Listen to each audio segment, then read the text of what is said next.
Hi there, Pastor Mike here. I want to share with you an encouraging word, and I want to take you all the way back to the Old Testament with the Israelites. And God had shown me something, and I believe that it applies for our lives here today. So, when the Israelites were leaving the wilderness, they were about to cross over the River Jordan and to conquer Jericho and to get into the Promised Land. They'd finished decades of wandering around in the wilderness, and we've been kind of wandering in a wilderness now with the COVID crisis, with social distancing, and we've had to be we've had to change our plans. We've had to improvise. We had to figure life out. And so as we've been doing that, maybe you felt like you've been wandering. Maybe it felt like maybe you actually have wandered a little bit in your routine, probably, clearly. And maybe you've wandered around a little bit in some of your habits and established things that you do every day. Maybe you've wandered from some of those things. But I want to encourage you with what happened with the Israelites. So God had given them a clear path. He'd shown them and gave them blueprints for what to build, how to build it, exactly what needed to be built. He gave them directions on where to go. He was present in the cloud and in the pillar of fire, and the presence of God moved and directed them. And I want to encourage you that God is with you, just like he was with the Israelites. Just like they had been wandering, but God was with them.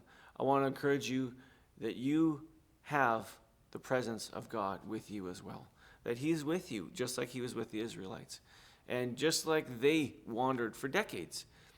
Maybe you felt like you've been wandering lately, but God has directed you through his word.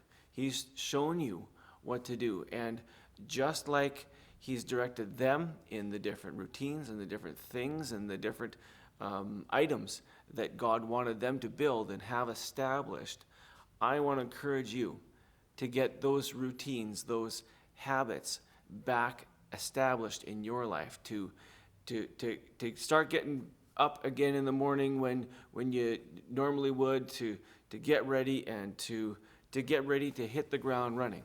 Because there are different opportunities now that are available to us with phase 3 coming and with different things happening.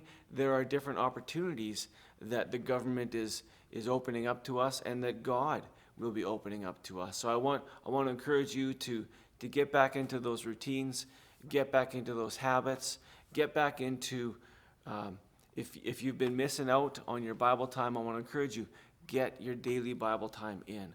Get your daily prayer time in. Spend that time in the presence of God so that you're equipped to be sent out by him. Because it's just so important to have these routines, to have these different habits established so that we are ready for whatever might come at us in the day. And honestly, we don't know what's going to be coming at us any day, but there are going to be more opportunities for us to be sent out, for us to be used by God. And there have been many, many stories that I've heard of God using people through phone calls, through sermons online, through prayers over the interwebs. There's been many different times when God has used people in these circumstances and in this situation. How much more so once we're meeting face to face again, once we're able to have larger mass gatherings. And so I want to encourage you, reestablish those routines, those good, healthy habits that you had or that you know you need to establish. Right now, there is grace to establish some good routines. And so I want to encourage you to establish those routines, to establish those habits, and to have them in place so that when we're able to put our foot on the gas and to accelerate as a society, as a church, as an economy, as a country, that we can hit the ground running and that we can already have those routines, those habits in place, and we don't have to try to reestablish those while we're reestablishing everything else. That's what I want to encourage you with today. Thanks, and have a great day.